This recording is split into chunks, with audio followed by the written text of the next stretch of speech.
A Corporación da Pobra aprobaba esta semana de xeito definitivo os orzamentos municipais por valor de máis de 9 millóns de euros.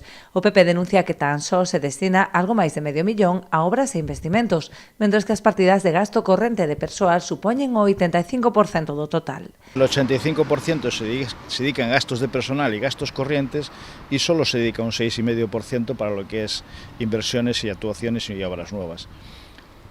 Esto es más de lo mismo de lo que venimos sufriendo todos los años, donde al final, aunque ha habido un cambio de la composición del equipo de gobierno, las estrategias y las dinámicas siguen siendo las mismas o incluso peores, porque la realidad es que no se puede mejorar o transformar un municipio en las necesidades que tiene el nuestro cuando solo dedicas 530.000 euros para obras, actuaciones y vías realmente que sirvan para dinamizar y transformar, crear empleo y riqueza.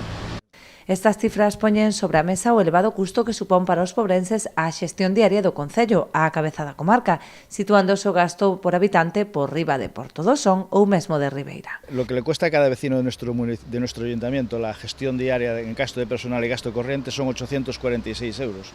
Si lo comparamos con los municipios limítrofes, somos el municipio de toda la comarca donde a cada vecino la gestión diaria de nuestro ayuntamiento es más costosa.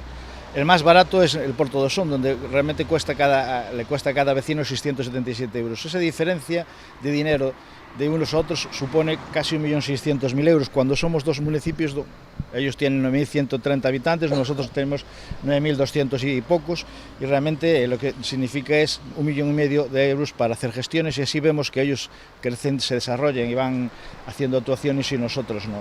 Pero es que ya somos incluso una gestión diaria más cara, que incluso comparándolo con Ribeira, que tiene un coste por habitante de 810 euros, o de Boiro de 718. Fronte ao incremento do gasto, os populares denuncian a reducción das asignacións ás entidades sociais e clubs deportivos, así como ás comisións de festas. Dende o PP presentaron unha serie de emendas para aumentar estas axudas que foron desestimadas. Vamos agora ao punto 6, que é